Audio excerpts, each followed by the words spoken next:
Olá, queridos, graça e paz, boa noite.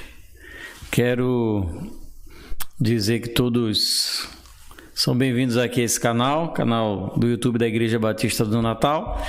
E daqui a um minutinho a gente começa, então você que já está online com a gente, você pode compartilhar esse link, esse vídeo com seus amigos, seus grupos, tá certo? A gente vai fazer só alguns ajustes aqui no som, ver como é que está o áudio e daqui a pouco a gente retorna para iniciar a nossa terceira aula do nosso curso Como Interpretar a Bíblia, tá bom? Retomamos já já.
Olá, irmãos, graça e paz. Eu quero pedir aí que, se possível, dê um retorno aí em relação ao nosso áudio, tá bom?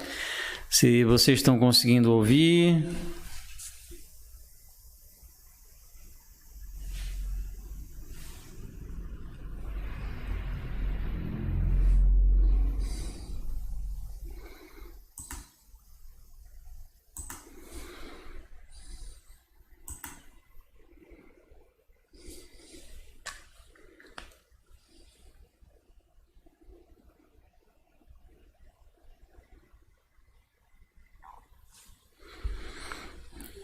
Vocês estão conseguindo aí ouvir alguma coisa?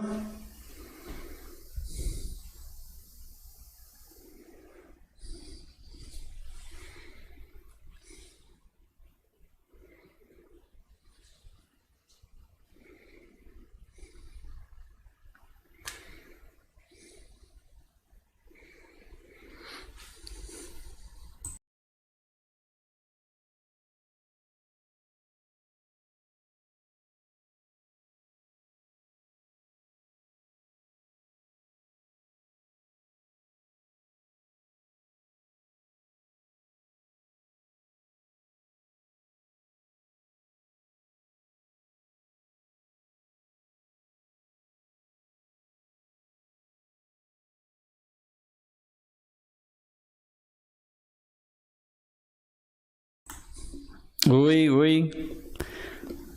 Vocês estão conseguindo ouvir aí?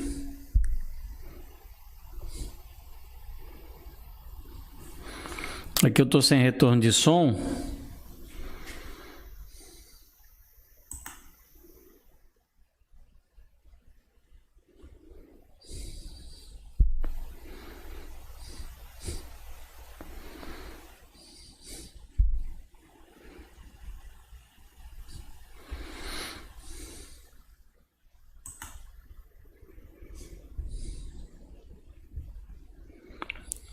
Oi?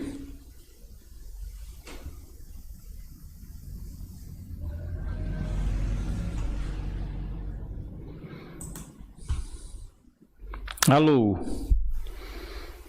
Eu tô sem áudio aqui, não tô ouvindo nada. Então vocês estão ouvindo aí, não é? Ah, porque aqui eu não, no celular não tá aparecendo áudio. Eu acho que foi algum erro aqui do aplicativo do YouTube.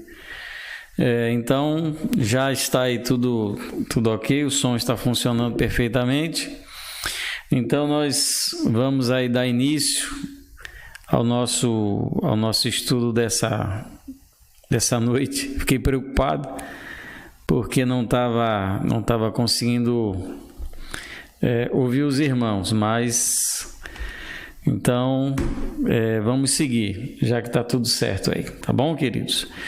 Bom, então nós estamos aqui nessa noite para a nossa terceira e penúltima aula do nosso curso sobre como interpretar a Bíblia. Quero agradecer aí a sua presença. Se for possível, compartilhe esse vídeo com seus amigos, seus grupos, tá certo? Não apenas o nosso conteúdo ao vivo, mas quando você estiver offline também, quando ele já estiver disponível no YouTube, você pode colocar ele para seus amigos ouvirem, tá bom? Para assistir, para que a gente possa compartilhar o conhecimento da Escritura, conhecimento sobre interpretação, e a gente acredita que isso seja muito importante. Antes da gente começar nosso estudo dessa noite, eu tenho alguns avisos para dar aos irmãos. O primeiro aviso que eu queria compartilhar com vocês é que no dia 5 de março, no nosso primeiro domingo do mês de março, às 8h30 da manhã, nós vamos ter uma aula inaugural, uma aula muito especial, onde nós vamos falar sobre a crucificação de Jesus descrita por um médico. Nós vamos receber lá na igreja o Dr. Bruno Gershman. Ele é médico, é professor universitário e vai compartilhar com a gente sobre esse tema, sobre a crucificação de Jesus, do ponto de vista da medicina. Então, para você que gostaria de saber um pouco mais sobre o sacrifício, a morte de Jesus e fisicamente como isso se deu, é um momento bom para você poder estar com a gente. Então, no domingo, 5 de março, 8h30 da manhã, nós vamos estar com a nossa escola bíblica dominical com esse tema, a crucificação de Jesus descrita por um médico. Isso vai ser assim bem importante para a gente conhecer um pouco mais sobre o sacrifício de Jesus, tá bom? Então a gente quer contar com vocês conosco no dia 5 de março às 8h30 da manhã. Um outro aviso, estamos para reiniciar o nosso tempo de discipulado com casais aqui na Igreja Batista do Natal. Esse discipulado ele é aberto para outros casais que não sejam da igreja, para casais que não são evangélicos, a gente também recebe. E nós vamos estudar a partir do dia 14 de março, nossos encontros são sempre às terças-feiras, às 19h30 aqui na igreja. Nós vamos estudar o livro do pastor Mark Dever, Quando Pecadores Dizem Sim. Então, se você é casado novo, recém-casado, já é casado há bastante tempo, já é avô, né? Avó, independente do tempo que você tem de casado, é muito importante a gente ter esse tempo de reflexão sobre casamento, a gente melhorar a nossa vida conjugal, melhorar o nosso relacionamento com a esposa. Então, tá aí o convite para você, toda terça-feira a partir do dia 14 de março às 19h30, aqui na Igreja Batista do Natal, na Rua Mossoró, número 403, em Petrópolis. Vamos iniciar o nosso discipulado com casais. E um último aviso, os nossos cultos dominicais, eles são sempre às 10 horas da manhã e 18 horas. E se você quiser, você pode estar também nos visitando. Nesse domingo agora, amanhã, nós não teremos programação por conta do período de carnaval, mas no próximo nós retornaremos com o nosso culto às 10 horas da manhã e 18 horas. A Igreja Batista do Natal, ela fica aqui na Rua Mossoró, número 403, no bairro de Petrópolis, em Natal. Ou então, se você preferir, se você quiser, eu também recomendo que você se inscreva nos canais da Igreja Batista do Natal, no Instagram, no YouTube, no Facebook. Nós estamos postando esse e outros conteúdos também. E se você quiser, está aí disponível. Se inscreva, compartilhe, esteja conosco aí para estudar a palavra. Tá bom, queridos? Bom, seja bem-vindo à nossa terceira aula do nosso curso de interpretação bíblica. Obviamente é um curso que não tem como propósito capacitar você a fazer uma exegese no sentido técnico da palavra, mas lhe dar ferramentas para que você possa conhecer e entender um pouco mais sobre os processos que vão conduzir à boa interpretação bíblica. É muito importante, a gente vive num tempo em que é desafiador, você tem toda uma série de pregadores, muitos dos quais famosos, né, que estão aí constantemente na internet, e a gente assim precisa se precaver no sentido de conhecer mais aquilo que a gente tá ouvindo e desenvolver uma certa habilidade argumentativa, um certo juízo em relação àquilo que a gente ouve, uma capacidade intelectual para filtrar aquilo que é bom e aquilo que é ruim, e uma ferramenta excelente, excepcional, indispensável para que a gente possa estar confrontando aquilo que a pessoa ensina com a Escritura é a ferramenta da hermenêutica, da interpretação, e é o que nós então temos falado nesse tempo, tá bom? Já na nossa, então, hoje, nossa terceira semana. Algumas pessoas me perguntam quais são os recursos que eu posso utilizar para estudar a Bíblia, né? Me perguntaram sobre materiais em português e que fossem gratuitos na internet. Olha, eu com muita sinceridade eu desconheço, eu não conheço na internet material em português gratuito, no sentido de que são ferramentas indispensáveis para a interpretação. Eu não conheço, eu não sei se tem em inglês, né? Ferramenta que a gente possa fazer uma boa interpretação com muitos recursos, né? Existem algumas ferramentas pagas, como nós temos a BibleWorks, que é um material em inglês, né? Eu acho que poucos são iguais, a BibleWorks, e nós temos a Logos, a Bíblia Logos, que é um material que tem em inglês e também tem em português. Ambas são muito boas, mas são muito caras, tá certo? Agora, tem a Logos, ela tem uma versão gratuita, na versão 9, se você procura Bíblia Logos no Google e ele vai mandar você para esse link, você pode baixar, mas é muito pouco conteúdo, eu não sei se vai lhe ajudar, vai lhe dar grande ajuda. Então, o que eu preparei para a gente iniciar a nossa aula agora, na verdade são dois sites que eu sempre procuro ler, né? Um é só Bíblia mesmo, e o outro seria um recurso, digamos assim, mais voltado para aquele que quer de fato fazer uma exegese, se aprofundar num texto grego, num texto hebraico, né? Enfim, que é o que eu vou mostrar para você. Eu vou pelo menos tentar mostrar, que é a primeira vez que eu vou tentar fazer isso aqui, mostrar, tá bom? Deixa eu vou mudar aqui. Vamos ver se vai dar certo, eu mostrar minha área de trabalho para vocês.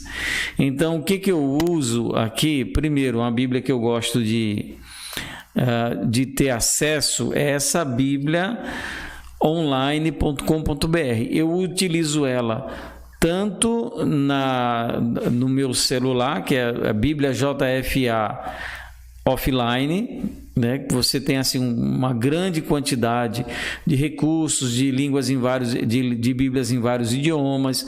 Você tem um bom mecanismo de busca. Você pode fazer marcação, pode fazer seleção de versículo, enfim, ela tem uma série de recursos interessantes no celular, que é a Bíblia JFA offline. Eu gosto muito dessa Bíblia. E quando eu estou estudando no computador, que eu não estou usando celular, não estou no culto, e eu quero fazer alguma busca mais fácil, eu sempre procuro usar esse bibliaonline.com.br. E por que eu gosto dessa ferramenta aqui? Não sei, deixa eu ver se está aparecendo direitinho aqui para vocês. Deixa eu abrir aqui meu YouTube e ver se está aparecendo o recurso para vocês verem.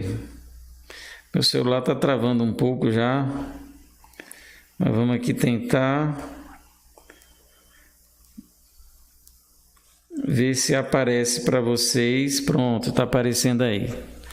Perfeito. Então, olha só, essa Bíblia, você pode selecionar a versão, você vem aqui esses 4 traços aqui em cima, você pode selecionar as Bíblias que você quer, você pode colocar até Bíblia paralela, eu abro essas Bíblias, né?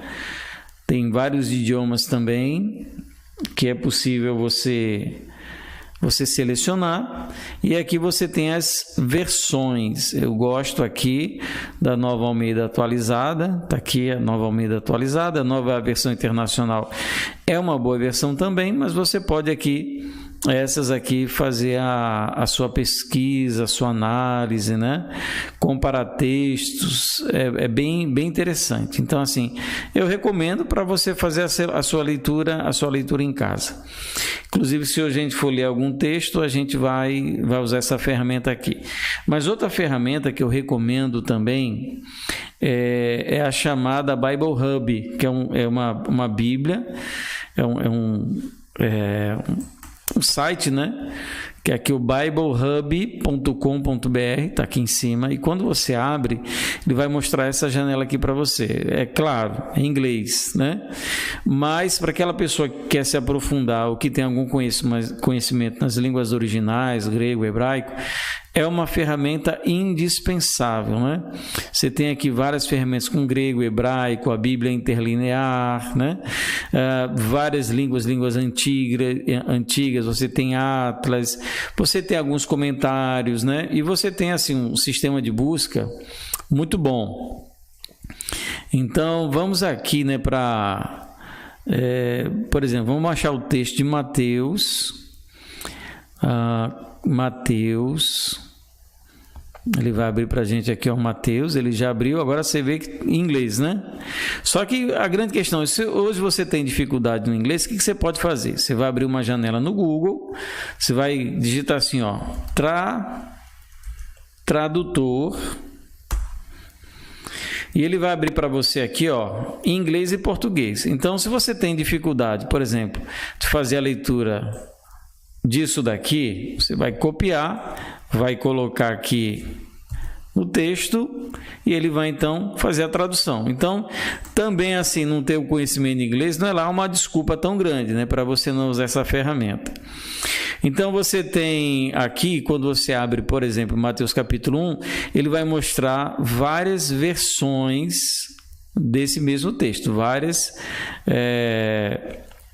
versões, né, várias traduções do mesmo texto. Eu quero então aqui Mateus 1, nós vamos lá para Mateus capítulo 28, que é da nossa campanha de missões mundiais. Então nós vamos lá, versículo... Está travando um pouquinho, versículo 19. Então ele vai mostrar para a gente... Mateus 28, 19, está aqui várias versões. Mas eu tenho alguns recursos aqui, ó. Isso aqui são os recursos onde nós temos as traduções e aqui nós temos alguns recursos, né? Como, por exemplo, você consultar paralelos,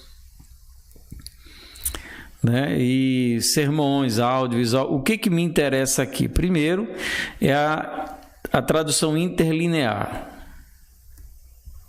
Então, quando você tem aqui, ó, Mateus capítulo 28, versículo 19, você tem aqui essa tradução interlinear. Não é todo mundo que tem recurso para comprar essa Bíblia, o Novo Testamento interlinear, né? Então você tem aqui as notas de Strong, né, que são as referências que vão levar você para o sentido da palavra. Você tem a transliteração, você tem um texto original em grego, você tem a tradução literal em inglês, e aqui você tem as notas que vão fazer referência à palavra. Então, por exemplo, essa palavra aqui, quando você clica, aparece verbo particípio aoristo passivo. Entendeu? Você tem a conjunção, verbo imperativo aoristo, segunda pessoa do plural. Então, lembra que eu até preguei, na verdade, o pastor Eduardo pregou, fez referência a esse texto, em que o indo, ele não é um imperativo, é o particípio aoristo passivo, né? O imperativo é fazer discípulos, imperativo aoristo ativo, segunda pessoa do plural. Então isso aqui ajuda muito para aquela pessoa que quer estudar. Isso pode ser feito também no texto hebraico. Então, por exemplo, se eu abrir aqui Gênesis, ele vai abrir capítulo 1, tá vendo para mim, ó? Só que você vai fazer a leitura da esquerda, da direita para a esquerda, diferente da leitura do português, né? No princípio criou Deus os céus e a terra. Breshit bara Elohim et hashamayim vet haaretz. Então você tem aqui a mesma coisa, tá vendo? Os notas de Strong, a transliteração, o texto original, a tradução literal, e você tem aqui também o significado de cada palavra. Cal perfeito, verbo cal perfeito, terceira pessoa do masculino singular, né? Masculino plural, isso aqui é o substantivo masculino plural, Elohim. Então, enfim, é uma ferramenta que eu julgo assim muito boa mesmo, né? E você tem outros recursos que você pode procurar. Você tem léxico, né? Tá vendo as palavras e o sentido, de onde vem, o radical, a raiz. Quem trabalha com exegese é uma Bíblia que para mim é incomparável para ajudar a fazer uma boa exegese. Inclusive existe o aplicativo dela para o celular. Existe o aplicativo Bible Hub e tem o Bible Hub português. Só que no Bible Hub português, essas palavras, né, elas não estão em português, elas continuam em inglês. Mas é um recurso muito bom, você pode usar o tradutor para tirar alguma dúvida. Enfim, é assim que eu sempre, quando eu vou estudar, para pregar, para dar uma aula, é sempre assim que eu procuro fazer, tá bom? Então, vamos lá. Não sei se vai ajudar vocês alguma coisa, essa minha experiência de lidar com essas ferramentas aí. Eu não conheço, como eu disse, ferramentas gratuitas online que possam ajudar a gente a fazer uma exegese mais aprofundada. Se você souber, você pode compartilhar aqui e a gente, né, faz disso uma maneira de divulgar para que a gente possa se ajudar, tá bom? Então, tendo dito isso, queridos, vamos agora, de fato, né, partir para nossa aula, né? Partir aqui para a nossa aula de hoje, sobre como interpretar a Bíblia. Lembrando, já é a terceira aula, nós encerramos semana que vem, tá bom? Vamos lá, então, continuar na nossa aula. Lembrando que os slides, eles estão disponíveis nesse link, slideshare.net/Viva a Igreja. Então, sempre que eu estou terminando a aula, eu estou disponibilizando gratuitamente esses slides lá para vocês acompanharem. E nesse link também tem outros slides, outros materiais que vocês podem baixar para utilizar, para estudar. E tudo aquilo que a gente tem produzido, tem disponibilizado gratuitamente para os irmãos, tá certo? E eu faço mais um pedido: se você está gostando, se você curte esse tipo de conteúdo, gosta de estudar a Bíblia, que você se inscreva nos canais da Igreja Batista do Natal, no YouTube, Facebook, Instagram, que você curta, que você comente, que você compartilhe, para que a gente então possa ir expandir o nosso trabalho, as nossas atividades nas redes sociais, tá bom? Então vamos lá. Primeira coisa que nós vamos fazer, como nós fizemos anteriormente, é uma revisão da aula anterior. Nós vamos rever aquilo que nós aprendemos na nossa aula passada. Na nossa aula passada, nós estudamos as regras gerais da hermenêutica, isso é, regras que se aplicam a toda e qualquer circunstância, independente do estilo, independente do livro, independente da figura utilizada pelo autor, tudo, independente de qualquer coisa. Essas regras fundamentais, essas regras gerais, elas se aplicam em toda a situação. Primeiro, a Escritura interpreta a si mesma, é chamada a regra de ouro. Aquilo que você tem como resultado da sua interpretação não pode ir contra a própria palavra. Há um só sentido em cada texto, então não existe aquilo que a gente chama de sentido oculto, né? De alegoria, né? De alegorese, como se dizia na época posterior aos apóstolos.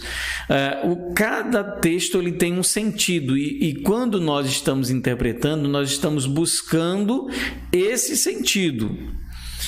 Tome as palavras no sentido usual e comum, um negócio que eu esqueci de falar, desculpa, que é importante. Quando estamos falando um só sentido em cada texto, esse sentido é o sentido dado pelo autor original. Então, não é o sentido que eu quero dar, não é a minha experiência pessoal com aquele texto, não é a caixinha de promessa. O que eu estou querendo buscar e a interpretação correta do texto se dá com base no sentido do autor original. Então, a boa interpretação é a busca por esse sentido do autor original. É o que o autor original quis entender e como os ouvintes primeiros, aqueles a quem foi dirigido aquele texto, eles receberam e entenderam. Então, esse é o segundo ponto. O terceiro, nós devemos tomar as palavras no sentido usual e comum, o que não quer dizer literalismo. Obviamente, a opção ao interpretar um texto é que aquela palavra seja tomada no sentido literal. Quando ela não vai ser tomada no sentido literal? Quando o contexto ele exigir o contrário. Então, nós podemos estar aí diante de alguns textos em que não é possível compreender aquela palavra de maneira literal. Está chovendo canivete, eu estou morrendo de fome, né? Então, são palavras que você não pode tomar no sentido literal, dependendo do contexto. Então, nós vamos tomar a palavra no sentido do texto. Se ela for no sentido literal, vai ser literal. Se for no sentido figurado, vai ser no sentido figurado. 4, tome as palavras de acordo com o sentido da frase. Então, você tem uma palavra, você não pode fazer uso daquela palavra de maneira isolada. É preciso que você entenda, interprete aquela palavra de acordo com o contexto em que ela está inserida. 5, tome as palavras de acordo com o contexto, né? É o que a gente chama de contexto agora ampliado. Primeiro, você interpreta a palavra de acordo com a frase e agora então você vai estender para entender tudo aquilo de acordo com o seu contexto, né? Nem sempre um versículo é suficiente para a gente entender o que o autor queria dizer. Nós precisamos compreender o todo. 6, leve em conta o propósito da passagem ou do livro. Aquela passagem ela foi escrita com um propósito dentro de um todo. Então, por exemplo, você pega uma epístola ela não foi escrita com capítulo e versículo. Na verdade, nenhum livro da Bíblia foi. Nós temos aí talvez uma exceção, o livro de Salmos, que Salmo não é dividido em capítulo. Então, quem diz, Salmo capítulo 1, está errado. Não existe capítulo no livro de Salmos. O livro de Salmos é dividido em salmos. Então, você tem o Salmo 1, Salmo 2, Salmo 3, o Salmo 1, Salmo 2, Salmo 3, né? Não é nem Salmos 1. Salmos é o coletivo de Salmo. É Salmo 1, ou Salmo 1. Então, você tem que entender por que aquela passagem ela foi escrita. Qual era o propósito? O que o autor original queria dizer com aquilo que ele está dizendo àquela altura? É necessário também consultar passagens paralelas. Você quer melhorar a sua interpretação? Você quer chegar ao sentido do texto? O que você faz? Você vai às passagens paralelas, né? Dentro daquela gradação que nós falamos. Dentro do mesmo texto, em outro texto do mesmo autor. Então, naquela gradação de relevância. 8, o implícito deve ser explicado pelo explícito. Se tem alguma coisa que não está clara no texto, você precisa procurar clarear com o que está claro. Você não pode usar uma passagem obscura para interpretar outra passagem obscura. Você tem que procurar aquilo que está explícito, que está claro, tá bom? E nós também falamos sobre hermenêutica geral. Nós começamos na aula passada falando sobre hermenêutica geral.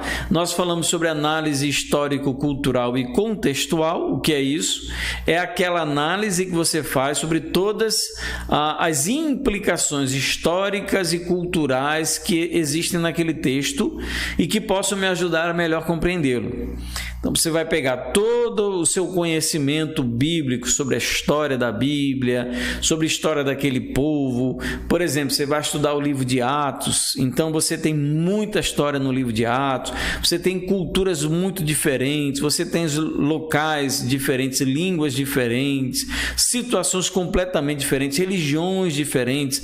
Então, a análise histórico-cultural e contextual, ela vai trazer para a interpretação todo esse conhecimento histórico, cultural e contextual. E a segunda análise que nós estávamos falando é a análise léxico-sintática. Aqui você vai deixar um pouco de lado, né, a análise histórico-cultural e contextual e vai partir para o texto em si, para olhar para a palavra, para a frase, para o versículo e para o parágrafo. Então, você entendeu tudo aquilo que diz respeito à história, cultura e contexto, então você também precisa olhar agora para a palavra. E é sobre isso que nós vamos continuar falando em hermenêutica geral na nossa aula de hoje, a chamada análise léxico-sintática, né? A gente vai falar um pouco sobre o uso das figuras de linguagem, que é algo muito importante dentro do texto bíblico. É um recurso muito utilizado pelo autor para usar uma palavra, expressão e frase com sentido diferente do literal. Então você tem casos na escritura em que uma palavra ou uma expressão ou uma frase, ela não pode ser entendida no sentido literal. Você não pode entender aquela frase no sentido literal. Tomai o meu corpo, né? Bebam do meu sangue. Você não tem como entender dentro do contexto essa palavra no sentido literal. Então existe uma maneira de você fazer uso dessa palavra, mas dando uma conotação que seja figurativa. Por exemplo, João capítulo 1, 29, eis o Cordeiro de Deus. João falando sobre Jesus. É o que? Então, Cordeiro ali, quando ele está dizendo eis o Cordeiro, ele está usando uma figura de linguagem para representar Jesus. Então, Cordeiro, né? Lembrando que dentro da cultura judaica, o Cordeiro era aquele que seria sacrificado pelo pecado do povo. Era o sacrifício que seria dado a Deus. Então, ele está dizendo em João capítulo 1, versículo 29, eis o Cordeiro de Deus. Não é um cordeiro literal, no caso aí é um sentido figurado. Outro, Salmo 18, 2, o Senhor é a minha rocha. Né? Você não pode entender rocha aí como uma pedra, o Senhor é minha pedra.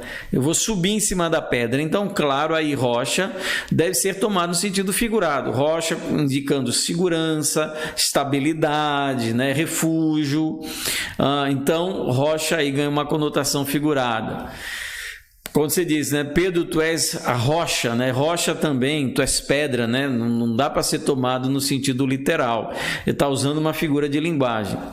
Oséias 4,16, como vaca rebelde se rebelou Israel.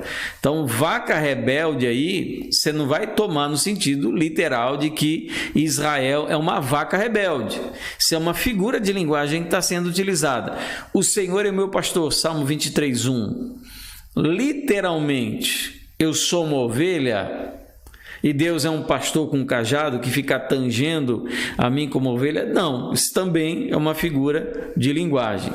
Salmo 52:8, sou como oliveira verdejante. Eu sou uma oliveira? Nem oliveira no nome eu tenho, né?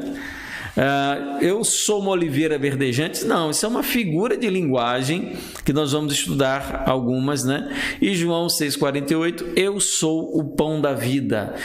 Jesus é pão, aquele que é feito com farinha, com fermento, aquele pãozinho crocante francês? Não, isso é uma figura de linguagem, está se trazendo um ensinamento, uma visão, uma ideia, não de maneira literal, fazendo uso de uma figura de linguagem. Nós vamos tratar sobre algumas figuras de linguagem, aquelas que eu acho que são mais importantes, mais comuns e corriqueiras. Eu vou fazer o seguinte, eu vou sair um pouco aqui do alcance. Espera aí que acabei confundindo aqui.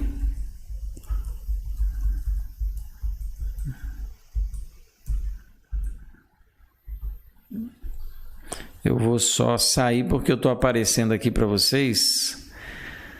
Então, para vocês conseguirem ver tudo e ler bem direitinho. Tá certo? Daqui a pouco eu volto. Então, vamos lá. Algumas figuras de linguagem na Bíblia. São muitas.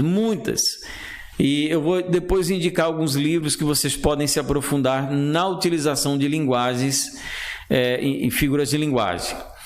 Uma figura muito comum é a chamada símile. A símile é uma comparação direta usando os termos como, assim como, tal qual e tal como, e outros que têm o mesmo sentido dependendo da versão. Dependendo da versão que você estiver utilizando, ainda existem outros termos que vão servir para uma comparação. Então, a símile é uma comparação direta. Quando existe uma comparação por símile, usando como, assim como, tal qual, tal e como, por exemplo, assim há de ser a vinda do Filho do Homem, como o relâmpago sai do Oriente e se mostra no Ocidente, assim há de ser a vinda do Filho do Homem. O que é isso? É uma símile, é uma comparação direta e você precisa identificar o que uma coisa tem a ver com a outra. O que tem a ver a vinda do Filho do Homem com um raio, a rapidez, né? O resplendor. Então, existe um ponto de igualdade em que é possível identificar as duas coisas. Lucas capítulo 10, versículo 3. Eis que vos envio como cordeiros para o meio de lobos. Esse como indica claramente uma símile, é uma comparação direta. Então, está se comparando o quê? Vos envio, o vos aí se refere aos discípulos, com cordeiros, inclusive aí há uma identificação mais profunda, cordeiros para o meio de lobos, não é nem com o cordeiro em si, é o cordeiro quando ele é enviado para o meio de lobos. Qual é a relação que existe entre os discípulos de Jesus, a quem ele está direcionando esse texto? Ele está falando com os seus discípulos. Qual é a relação que existe entre eles e cordeiros para o meio de lobos? Isso é o quê? É uma símile. Toda a carne é como a erva, 1 Pedro capítulo 1, 24. Então, aí também outra símile, outra comparação direta, nós temos aí carne e erva. O que a carne e a erva têm em comum? Não no sentido literal, mas numa metáfora. É passageira, é frágil, né? Ela se acaba rapidamente. Então, você encontra esse ponto de igualdade entre aquilo que está sendo comparado e a sua comparação. Assim como a costa suspira pelas correntes das águas, assim por ti, ó Deus, suspira minha alma. Salmo 42, versículo 1. Aí até está errado, é salmo, não é salmos. Então, assim como, está vendo a símile, a comparação direta? Então, existe uma relação entre a costa que suspira pelas correntes das águas e o cristão, a minha alma, né? A alma do cristão que está sedenta, a sede, o desejo, né? Infelizmente, hoje falta muito esse desejo no coração de muito crente, mas é a símile funcionando aí. Outro é a metáfora. A metáfora também é uma comparação, mas tem um detalhe. É uma comparação implícita. Deixa eu retornar aqui, ó. Então, na símile, ela é direta e existe um termo que vai marcar claramente a símile. Como, assim como, tal qual e tal como. Na metáfora, é uma comparação implícita, onde não existe o como, assim como, tal como, não existe essa expressão. Na verdade, o que é empregado na metáfora é o verbo ser e o verbo estar, né? Inclusive conjugados. Isaías 46. Toda a carne é erva. Você lembra lá? Deixa eu voltar aqui. Olha o que diz 1 Pedro 1, 24. Toda a carne é como a erva. O que é isso? É símile. E quando você vai lá em Isaías 46, diz toda a carne é erva, não é mais uma símile, é uma metáfora. Está percebendo? Inclusive com o verbo de ligação ser, aí toda a carne é erva. Quer dizer que literalmente toda a carne é um pedaço de mato, é erva? Não, não é literalmente. Há uma comparação, só que ela não é direta, então ela não é uma símile, ela é uma metáfora. Mateus 5,13, vós sois o sal da terra. Novamente, nós temos aí o verbo auxiliar ser, né, o sois, e nós temos aí dois elementos que estão sendo comparados, né? Lá em cima em Isaías, carne e erva, e agora o vós, os discípulos, e o sal da terra. Então, existe algo no sal da terra que se assemelha ou que possa ser aplicado de maneira metafórica aos seus discípulos. Nós temos aí João 6,48, eu sou o pão da vida. Tá vendo? Isso é uma metáfora. Jesus literalmente não é um pão, né? Mas pelo uso de dois elementos que estão em comparação, com o uso do verbo auxiliar ser e com a impossibilidade de tomar essa expressão eu sou o pão da vida no sentido literal, nós temos aquilo que chamamos de metáfora. João 6,48. Vós sois a luz do mundo. Agora, se Jesus tivesse dito, eu sou como o pão da vida. Se ele dissesse, eu sou como o pão da vida, ou dissesse, vós sois como o sal da terra, não seria mais metáfora, seria símile por causa dessas expressões. Nós temos Mateus 5,14. Vós sois a luz do mundo. Está vendo? A mesma ideia, né? Uma metáfora. Outra figura de linguagem importante é a parábola. O que é a parábola? A parábola é o que a gente chama de símile ampliada, porque há uma comparação expressa entre os elementos. É uma comparação expressa. Então, você tem palavras que vão relacionar termos, vão relacionar realidades, né? Tem algumas características importantes da parábola. Eu vou retornar aqui para aparecer, acho que já dá para eu voltar. Então, olha só, existem algumas coisas importantes. Primeiro, as parábolas, elas sempre se baseiam em eventos comuns, né? Jesus, ele contava muita parábola. Então, as parábolas, elas são contadas a partir de eventos do dia a dia, do corriqueiro. Olhem as aves do céu, né? O semeador saiu a semear, aquela mulher que limpa a casa atrás da dracma que perdeu. Então, são histórias do dia a dia, são histórias corriqueiras. Então, as parábolas, elas se baseiam em eventos comuns do dia a dia. Agora, interessante, no Antigo Testamento nós temos parábolas também. Em Isaías 5:7, nós temos uma parábola, né? Vamos ver outro aqui, ó. Natã, esse texto é muito interessante. 2 Samuel 12:1-7, quando Davi ele peca com Batseba e Natã vai confrontá-lo, ele conta uma história, né? E ele conta a história daquele homem que era pobre, tinha uma ovelhinha que era pet dele, né? Cuidava dela como se fosse filha, dormia na cama, enfim, tudo aquilo que vocês já conhecem. E ali é uma metáfora, inclusive no final, Natã ele diz, tu és essa pessoa, né? Ele está comparando Davi com o que aquele homem fez. É uma parábola, é uma símile ampliada, porque existe uma comparação ali direta. Jesus ele fez grande uso das parábolas para ensinar, né? Ele tinha inclusive parábolas assim que são muito conhecidas, como a parábola do filho pródigo, a das dracmas perdidas, né? Do tesouro encontrado no campo, do semeador. Então Jesus ele contava e ensinava muito por parábolas. Agora, em se tratando de parábolas, a gente tem que ter um cuidado especial. Que cuidado é esse? Porque a parábola ela é muito rica em termos de elementos, mas em termos de interpretação, nem todos os elementos devem ser interpretados.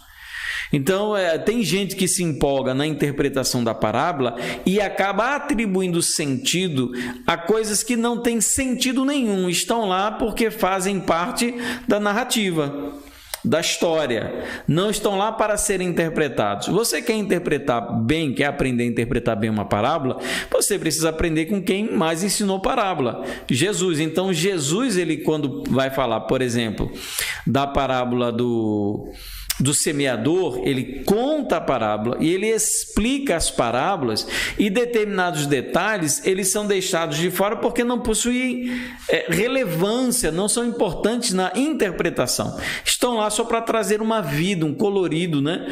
Uma compreensão melhor para as pessoas. Vou dar um exemplo, aquela parábola da mulher que perdendo uma dracma, ela começa a varrer a casa dela até encontrar a moeda, né? Então, a mulher, o que é a vassoura? A vassoura não é nada, a vassoura é o que a mulher usou para varrer, para tentar achar a moeda. Então, eu vou dar um sentido espiritual à vassoura que a mulher segurava? Não vou dar sentido, porque dentro da parábola esse não é o objetivo, de falar do que era vassoura, Tá certo? Então a gente tem que tomar muito cuidado quando for interpretar uma parábola para não se empolgar atribuindo sentido e significado a elementos que não possuem significado. Outra figura de linguagem muito comum na Bíblia é a alegoria. Enquanto a parábola é uma símile ampliada, a alegoria é uma metáfora ampliada. E quando se tem uma alegoria, há vários pontos de relação entre o que é comparado. Então você pode ter vários pontos de relação entre aquilo que está sendo interpretado. Por exemplo, Efésios capítulo 6 é uma alegoria, onde você tem a exposição da vida cristã por intermédio daquela armadura, revestivos, pois, da armadura de Deus.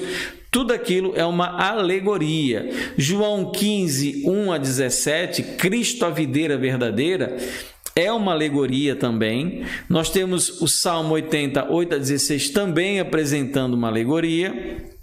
Então, são textos que nós temos que interpretar no sentido de uma metáfora, porque a alegoria é uma metáfora ampliada. A gente tem vários pontos de comparação e, novamente, tomando cuidado para não interpretar o que não tem interpretação. Está ali por incidente, né? Porque compõe a história, mas não tem um significado específico. Uma outra figura de linguagem muito comum é a personificação. O que é personificação? É a atribuição de características ou ações humanas a objetos inanimados. Então você atribui características ou ações humanas a objetos que não não fariam isso. Um exemplo clássico é no livro de Provérbios, a personificação da sabedoria a partir do capítulo 1, que alguns inclusive erram interpretando aquilo como se fosse Jesus, né? Eu já vi pessoas lendo Provérbios capítulo 1, capítulo 2 e outros em que nós encontramos, né? Eu vou fazer o seguinte, eu vou mostrar aqui. Eu vou abrir para a gente ver. Vamos abrir aqui, ó, Provérbios, capítulo 1.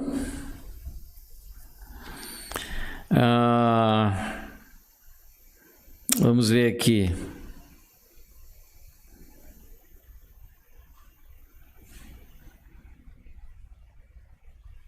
Ó. Provérbios capítulo 1, versículo 20. A sabedoria grita nas ruas, nas praças levanta a sua voz. Do alto das muralhas clama, à entrada dos portões e nas cidades profere as suas palavras. Até quando vocês ingênuos amarão a iniquidade? Quer dizer, você está vendo que isso é uma personificação. A sabedoria não é um ser, não é uma pessoa, mas ela ganha essa orientação de pessoa. Tem umas propagandas estranhas aparecendo aí. Enfim, ficar mudando aqui, deixa eu ver se tem como... O negócio que eu aumento aqui, a propaganda aparece também, ó. Mas enfim, isso é um tipo de personificação. Deixa eu botar aqui no slide novamente. É um tipo de personificação. Então nós temos algumas figuras, alguns momentos em que a Bíblia ela vai fazer uso dessa personificação. Isaías 35:1. O deserto e a terra seca se alegrarão, o ermo exultará e florescerá como um narciso, né? O deserto, você vai ouvir o deserto rindo, ele cantando, você não vai ouvir isso, né? É o que? Isso é uma personificação. Outro aí, Isaías 55:12. Os montes e as colinas romperão em cânticos diante de vocês, e todas as árvores do campo baterão palmas. Então você imagina as árvores, né? Eu estou lembrando daquele filme do Senhor dos Anéis, né? As árvores se mexendo, se movimentando, falando.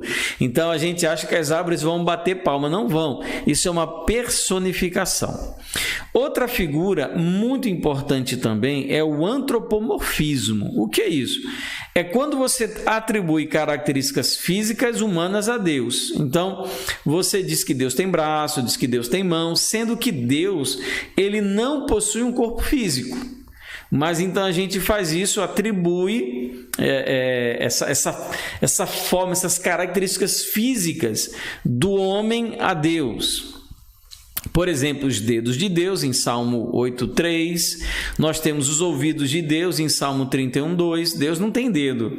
E Deus também não tem ouvido. Os olhos de Deus, em 2 Crônicas 16:8. Deus ele não tem olho. Mas é uma das figuras de linguagem, esse antropomorfismo, né? Os olhos de Deus estão em todo lugar, né? Contemplando justos e injustos. Então, isso é um antropomorfismo. Deus ele não é composto de dedos, ouvidos, olhos. As mãos de Deus, Salmo 17:14. Deus ele não possui mãos, Deus ele não possui pés. Então isso é uma maneira de você expressar essa realidade, até para que a pessoa que está ouvindo ela consiga compreender, consiga mentalizar o que está acontecendo, para que haja essa possibilidade do ser humano limitado entender a ação divina. Então se fala as mãos de Deus, os olhos de Deus, né? Porque isso é uma maneira que a gente entende.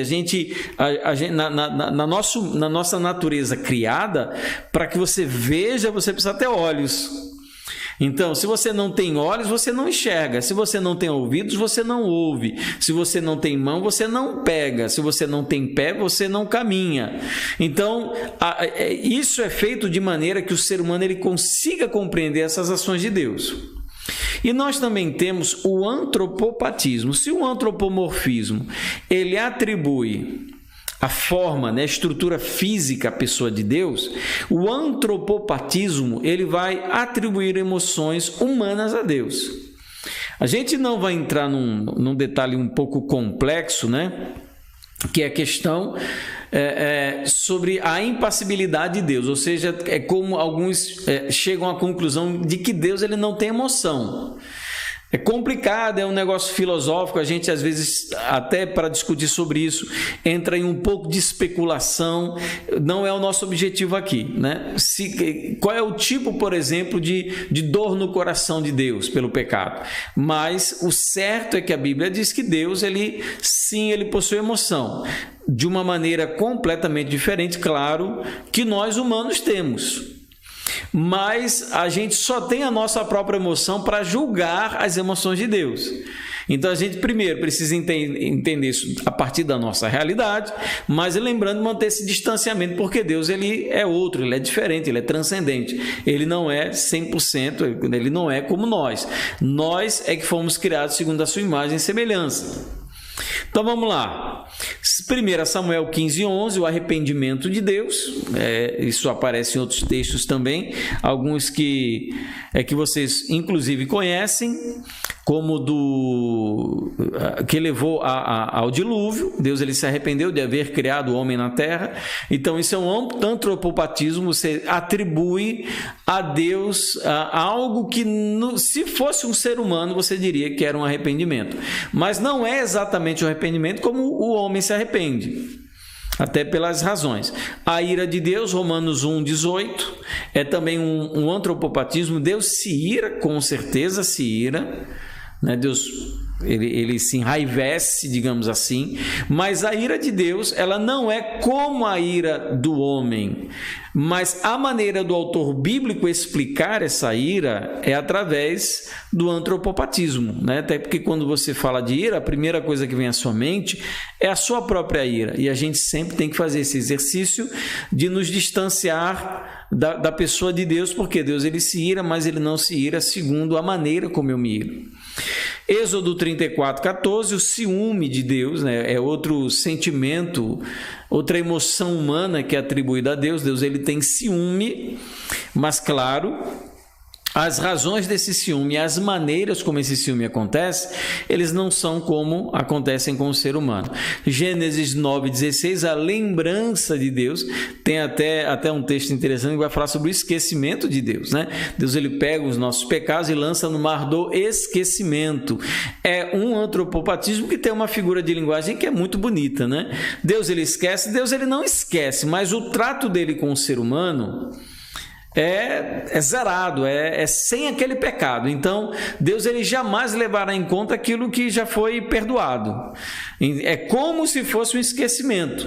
ele sabe o que aconteceu, mas Deus, ele então nos trata como se aquele pecado nunca tivesse sido cometido, né? A lembrança de Deus também em Gênesis 9,16, lembrou-se Deus de Noé e da sua família. Não quer dizer que ele esqueceu, mas naquele momento houve uma mudança da ação de Deus. Deus, ele estava, se você for olhar o texto lá de Gênesis, aparentemente um pouco distante, ausente, digamos assim, né? Claro que não, mas estamos tentando explicar aquela ação divina. Então, Deus, ele estava lá, digamos assim, de uma maneira um pouco impassiva, e ele muda a sua ação em relação ao ser humano. Então, quando isso acontece, muitas vezes se atribui essas emoções humanas a Deus. Outra figura de linguagem importante também é o eufemismo. O que é o eufemismo, né? Eufemismo é o uso de certas palavras para suavizar o discurso. Você quer falar alguma coisa, mas você não quer falar de uma maneira tão dura. Então, você vai usar uma palavra um pouco diferente, um pouco mais fraca, para falar alguma coisa, às vezes, um pouco mais complicada. Por exemplo, o caso do eufemismo para a morte. Como a Bíblia fala sobre a morte? A gente tem várias palavras para indicar essa realidade. Adormecer, em Atos 7,60. Deixar o corpo, 2 Coríntios 5,8. Partir, Filipenses capítulo 1, 23. Deixar o tabernáculo, 2 Pedro capítulo 1, versículo 14. Expirar, Lucas 23, 46. Todas essas palavras, elas vão indicar a morte. Então, é o que nós chamamos de eufemismo. Nós temos muitas outras figuras de linguagem. Nós temos lítotes, ironia, hipérbole, hipocatástase, metonímia, sinédoque, merisma, endíade, apóstrofe, elipse, zeugma, reticência, pergunta retórica, pleonasmo, oxímoro, paradoxo, paronomásia e onomatopeia. Então, essas daí a gente não vai ter como trabalhar, mas vocês encontram material disponível gratuitamente na internet, e até porque parte desse conhecimento ele se encontra também dentro da língua portuguesa. Então você pode aí pegar uma boa gramática em que trate sobre figura de linguagem, e você vai encontrar a explicação, talvez aí da maior parte dessas outras figuras que nós encontramos na Bíblia, tá certo? Mas eu quero indicar 2 livros para vocês se aprofundarem na análise sintática, né? 2 livros muito bons. Primeiro, Introdução à Hermenêutica Reformada, do Paulo Anglada, da editora Knox. É um livro muito bom, eu não sei se ele é ainda editado, mas é um livro assim que eu recomendo, e essa parte de análise léxico-sintática nesse livro é muito boa. E nós também temos um outro livro, que é a Interpretação Bíblica, do Roy Bezuki, editora Vida Nova, que também é uma riqueza para você fazer uma boa análise léxico-sintática. Tá bom? Então, essa foi a parte da nossa análise léxico-sintática. E nos resta, então, dentro dessa hermenêutica geral, nós falarmos sobre análise teológica. Tá bom? Não fique com medo não, viu? A análise teológica é tranquila, é simples. Agora, claro, existe a necessidade de você se aprofundar. Então, você tem que estudar para fazer uma boa análise teológica, tá certo? A análise teológica, ela preocupa-se com a relação entre o texto e toda a Escritura. Então, como nós falamos, a regra fundamental, a regra de ouro, a Bíblia interpreta a si mesma.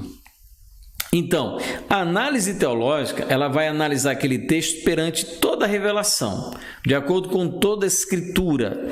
Então, essa análise teológica é importante que a gente faça, até para que a nossa própria interpretação não entre em conflito ou contradição com a própria Escritura. A análise teológica leva em consideração, primeiro, a revelação progressiva. Lembra que nós falamos na nossa primeira aula que a revelação ela não foi dada toda de uma vez. Ela foi sendo acrescentada parte a parte com todo o passar do ano, com todo o passar do tempo, respeitando os autores, acrescentando sem invalidar o que foi dito anteriormente. Então, a revelação ela é progressiva. Segundo, nós precisamos levar em consideração que existem vários sistemas de explicação da revelação. Então, existem sistemas diferentes. Eu não vou dizer sistemas contraditórios, né?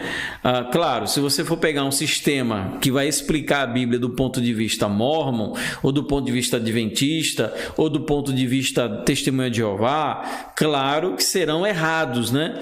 Mas quando eu estou falando de sistema de explicação da revelação, eu estou dizendo aquele que os grupos ortodoxos, bíblicos, cristãos genuínos, eles utilizam, e são vários. E quando você vai fazer uma análise teológica, invariavelmente você vai acabar optando por um sistema. Aí você diz assim, mas eu não tenho sistema nenhum. Todo mundo tem um sistema. Todo mundo que conhece a Escritura tem sobre ela uma percepção, uma compreensão. Um ateu vai dizer que é um livro humano, né? Um teólogo liberal vai dizer que é a exposição das experiências espirituais do povo de Deus. Então, cada pessoa ela tem, nem que seja de maneira, como é que eu posso dizer, de maneira inconsciente, um tipo de sistema com o qual ela trabalha a Escritura. Então, todos nós temos, né? E quando nós vamos fazer análise teológica, nós também precisamos tomar cuidado com a chamada regra de ouro da hermenêutica. A Bíblia interpreta a si mesma, tá certo? Então, na análise teológica, nós vamos analisar o texto específico perante toda a doutrina bíblica, o que a Bíblia nos ensina de maneira geral. Então, para isso, a gente tem que ter uma boa leitura bíblica, tem que ter uma boa introdução bíblica. Tem gente que nunca botou os pés numa escola bíblica dominical, então acaba perdendo o conteúdo que vai ser importante na sua interpretação, se bem que às vezes tem escolas bíblicas dominicais que assim, não tem muito conteúdo, né? Não tem muita coisa a ensinar. Nós também, na análise teológica, nós vamos relacionar várias doutrinas. Então nós temos doutrinas, por exemplo, relacionadas à pessoa de Jesus. Você vai falar da doutrina da encarnação, você vai falar da doutrina das duas naturezas de Cristo, você vai falar da doutrina da salvação. Enfim, você tem várias doutrinas que você precisa ter o conhecimento para entender quem era Jesus. Então vamos lá. Quais são os modelos para a interpretação de Apocalipse? Eu vou usar Apocalipse aqui, porque primeiro é um modelo de interpretação bem complexo, e para vocês entenderem como uma coisa leva a outra, né? Quando nós vamos falar então sobre interpretar o livro de Apocalipse, né? Nós temos algumas opções ou alguns sistemas de interpretação. Primeiro, o sistema de interpretação de Apocalipse vai dizer o seguinte: os eventos de Apocalipse já aconteceram, são os chamados preteristas. Pretérito é passado, ou seja, Apocalipse ele já passou. São eventos pretéritos, passados, né? Eles não vão se repetir. Uma linha desse pensamento são os presbiterianos, né? Que vão tratar o livro de Apocalipse como algo que já aconteceu. Uma segunda maneira de interpretar o livro de Apocalipse é a chamada interpretação futurística ou futurista, né? Vai dizer que tudo aquilo que está no texto se aplica exclusivamente ao futuro. Então, nada está acontecendo e nada já aconteceu, ou tudo já aconteceu. As coisas ainda vão acontecer. É outra maneira é outro modelo de interpretação do Apocalipse. E um terceiro é o historicista, em que vai dizer que a Apocalipse, na verdade, ele já está se cumprindo desde o surgimento da igreja. Então não é que ele já aconteceu e nem que ele vai acontecer, é que ele já está se cumprindo. Então isso é muito importante. E qual é a influência desse pensamento preterista, futurista, historicista dentro da teologia? Para vocês perceberem a importância de você analisar teologicamente. Qual é a influência disso na teologia? Primeiro, nós temos o surgimento aí do pós-milenismo, que vai dizer que Cristo ele vem após o milênio. Então, quando você está lendo o livro de Apocalipse, se você for um preterista, você vai fazer um tipo de leitura de Apocalipse. Se você for um futurista, você vai fazer um outro tipo de leitura. Se você for um historicista, você vai fazer um outro tipo de leitura. Você vai fazer interpretações diferentes. Ou se as interpretações não forem diferentes, pelo menos o tempo em que elas vão acontecer é que será diferente, as implicações dessa interpretação. Então nós temos o pós-milenismo, que vai dizer que Cristo ele veio após o milênio. Nós temos o amilenismo, em que vai dizer que, na verdade, o milênio é a era da igreja. Olha só como é que isso muda, né, do pós-milenismo para o amilenismo. Isso é o que? Só uma mudança de interpretação. Então, por exemplo, o pós-milenista, ele é futurista. O amilenista, ele é preterista. Entendeu? Então, é o que? São implicações, são sistemas. Por isso que nós dizemos que são sistemas, porque sistemas são coisas que funcionam juntas, né? Por isso elas formam um todo. Nós temos aí o pré-milenismo dispensacionalista, aquele movimento que vai defender as duas vindas de Cristo, sendo uma delas secreta. É uma maneira futurista, inclusive, de defender ou de interpretar o livro de Apocalipse. E nós temos o pré-milenismo histórico, em que vai defender apenas uma vinda de Jesus após o milênio. Então você tem aí uma influência desse modelo de interpretação dentro do livro de Apocalipse. E isso passa por toda a Escritura. Por exemplo, se você é calvinista e você for ler o livro de Romanos, a sua interpretação ela pode variar em alguns textos no que diz respeito a uma interpretação arminiana. São sistemas de interpretação diferentes. Então, nós precisamos estar cientes de que o sistema que você utiliza, ele vai sim influenciar dentro da sua interpretação. Claro que nem todos os textos você vai analisar com base no preterismo, futurismo, historicismo, pós-milenismo. Você não vai ler isso, por exemplo, no livro de Atos, você não vai ver isso no livro de Mateus, né? Porque é preterista, é futurista, é historicista, isso é importante. Claro que isso é importante, mas não é em todo o texto bíblico que você vai precisar fazer esse tipo de análise teológica. É só para você perceber que existe uma importância e existe uma influência do seu pensamento teológico dentro da sua interpretação. Vamos falar sobre dois sistemas teológicos, né? Que inclusive foi um tema, não sei se do primeiro ou nosso segundo PEBA, aí tem gente que está com saudade do PEBA, a gente aí já está querendo retomar. Então, primeiro sistema teológico é o dispensacionalismo. É um sistema que influencia na nossa maneira de interpretar a Escritura.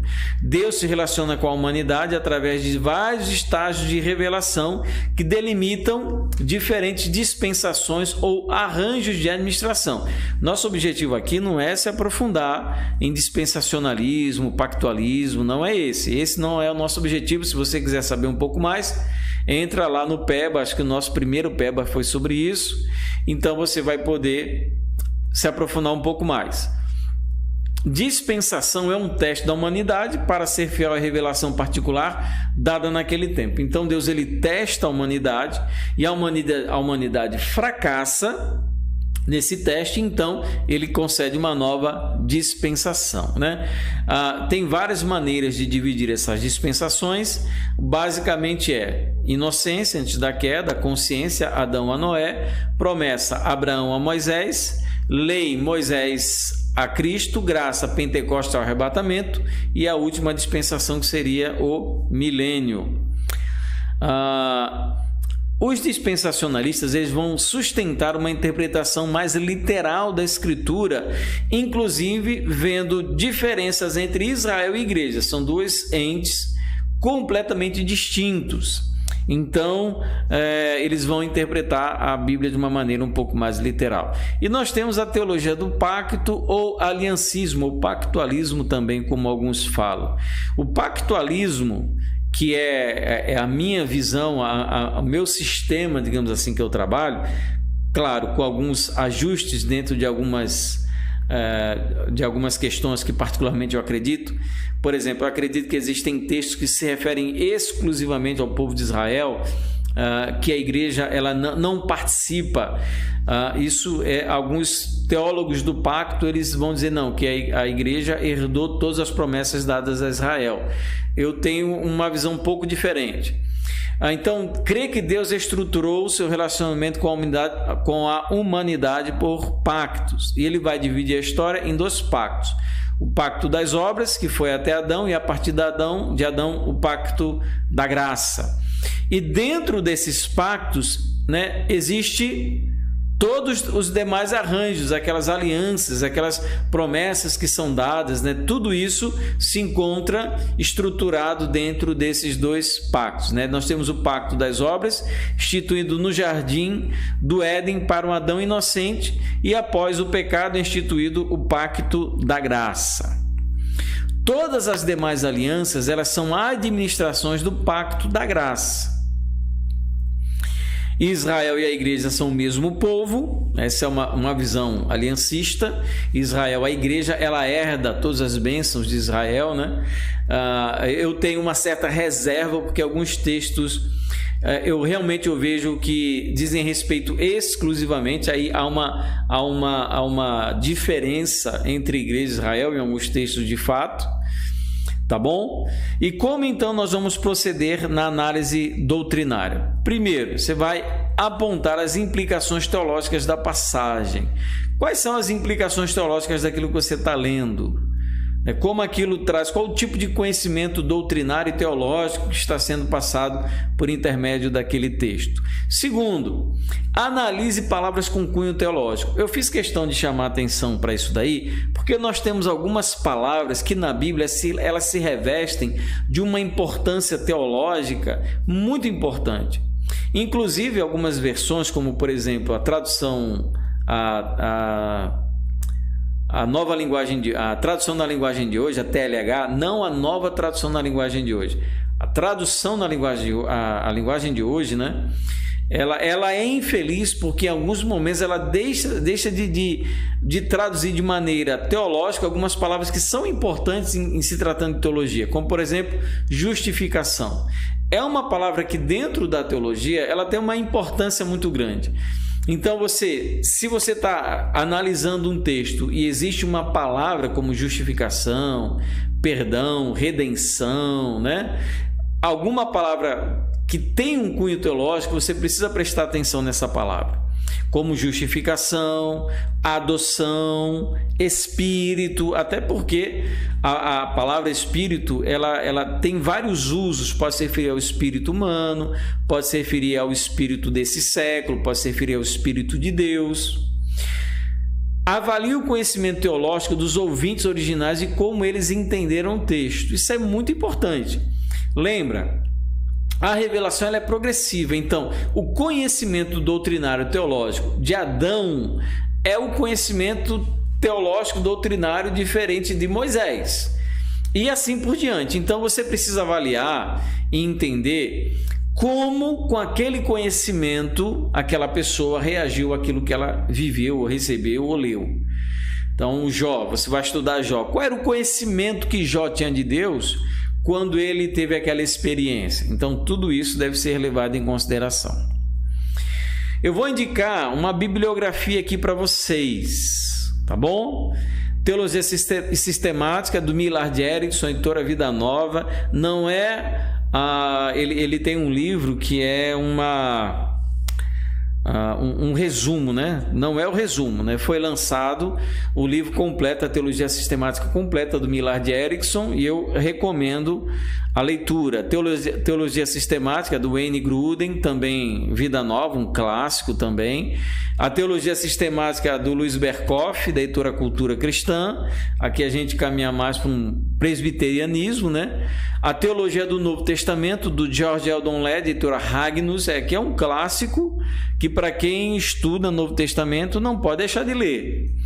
Nós temos a Teologia Bíblica do Novo Testamento, do G.K. Beale, editora Vida Nova, e a Teologia do Antigo Testamento, do Bruce Waltke, editora Vida Nova. Então, você quer ter uma compreensão melhor sobre teologia, sobre doutrina, você tem aí bons livros para você poder estudar. E, por fim, o Teologia do Antigo Testamento, de Eugene Merrill, editora Shed. Também muito bom, eu recomendo, tá certo? Se você depois, perdi, não consegui anotar, esse slide ele fica lá no nosso, naquele link slideshare.net/viva a igreja, tá bom? Eu vou encerrar por aqui, está até um pouco mais cedo, porque eu não quero agora entrar em hermenêutica especial, não. Eu quero deixar para a gente entrar nesse assunto na nossa última aula, né? E o que nós temos em hermenêutica especial? Nós vamos falar sobre a abordagem de alguns gêneros literários específicos, como parábolas, profecias, narrativas, poesia, tá certo? Nós vamos falar sobre isso na nossa próxima aula, no sábado que vem, nossa última aula, tá certo? Não sei se alguém quis fazer alguma pergunta, eu vou dar uma breve olhada aqui no celular, se alguém teve algum questionamento. Interessante a pergunta aqui do nosso irmão Israel. O que é chave hermenêutica? A Fábio diz que Jesus é a chave hermenêutica para desprezar alguns textos paulinos. Como funciona a chave hermenêutica? A chave hermenêutica é o princípio que vai conduzir a sua interpretação, a sua visão sobre o texto, né? Caio Fábio, que não é uma referência em se tratando de estudo bíblico, eu vi essa palestra, né, em que ele diz que há pouco tempo se descobriu que Jesus Cristo era a chave hermenêutica, né? Ele não podia estar mais errado, porque essa ideia que a gente chama de cristocêntrico, né? A Bíblia é cristocêntrica, que inclusive isso foi um debate quando nós tivemos aí o surgimento dos pais da igreja e o desenvolvimento daquela maneira de interpretar chamada alegorese. O que era isso? Era uma maneira, uma tentativa de encontrar Cristo no Antigo Testamento, porque no Novo é claro a pessoa de Jesus, mas no Antigo não é claro. Então, para tornar o Antigo Testamento um documento cristão, o que eles faziam? Eles faziam a alegorese para encontrar Cristo nessas passagens, mas de maneira a desprezar o sentido do autor no texto. Então, eles não levavam em consideração o sentido do autor. Eles partiam para aquele sentido mais profundo, né? Aquele sentido que não era o sentido do autor, era um sentido oculto, era alegoria. Então, nós temos aí o surgimento da escola de Antioquia, a escola de Alexandria, e nós temos aí o surgimento, então, de uma compreensão, isso lá, 4º, 5º século depois de Cristo, de que Cristo ele está sim presente no Antigo Testamento. Não é necessário criar uma alegoria para chegar à conclusão ou para enxergar Cristo no Antigo Testamento. Ele está no Antigo Testamento. Então, desde essa época se trata, digamos assim, claro, nem todo mundo na história da igreja agiu dessa maneira, mas se sabe que Cristo ele está presente nas páginas do Antigo Testamento. E colocar então como chave hermenêutica é o princípio fundamental pelo qual você vai olhar aquele texto, né? Qual é a história que está sendo contada? A gente vai falar um pouco sobre isso no nosso próximo sábado, né? A história que está sendo contada. Quem é a figura central de tudo isso? É a pessoa de Cristo, a pessoa de Jesus. Então, a história dele, né, é o ponto unificador. É a linha de trem por onde caminha o trem, onde corre o trem da revelação. É Cristo. Cristo, ele está presente. Então, ele é a nossa chave interpretativa, digamos assim, nos textos, né? Sem desprezar, claro, nenhuma porção. Queridos, como nós não temos mais perguntas, nós queremos novamente aqui só chamar a atenção para os nossos avisos, tá bom? Primeiro, lembrando aqui aos amados de que no dia 5 de março, às 8h30 da manhã, nós temos a nossa aula inaugural da Escola Bíblica Dominical aqui da Igreja Batista do Natal, e o nosso tema será um tema muito importante, a crucificação de Jesus descrita por um médico. Nós teremos aqui conosco o Dr.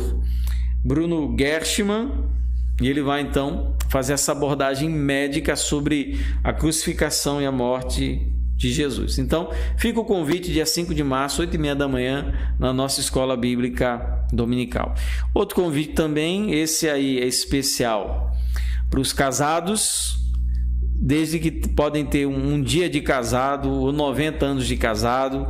Nós vamos começar no dia 14 de março, toda terça-feira, às 19h30 aqui na igreja, o nosso discipulado com casais. E nós vamos estudar esse livro do pastor Mark Dever, que é o livro Quando Pecadores Dizem Sim. E você é nosso convidado. É aberto tanto para membros da igreja, visitantes, congregados, como também para pessoas que não são da igreja. Talvez você não seja crente e quer entender um pouco mais sobre casamento. Está aí um convite importante, especial para você. E um último aviso, nossos cultos, eles são às 10 horas da manhã e 18 horas da noite. Às 10 e 18, aqui na Igreja Batista do Natal, Rua Mossoró, número 403, Petrópolis. E nesse domingo agora, amanhã, dia 19, nós não teremos culto aqui na igreja, mas nossos cultos são nesses horários, tá certo, queridos?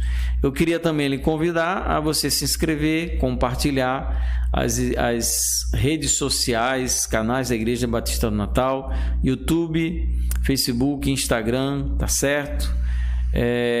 E eu quero agradecer a sua presença aqui. Se você tiver alguma dúvida, você pode colocar aí embaixo, que a gente sempre está procurando ver para tirar, tá certo? Que Deus abençoe, lhe dê uma ótima noite, um ótimo domingo. E se o Senhor assim permitir, estaremos aqui juntos no sábado que vem. Fiquem com Deus.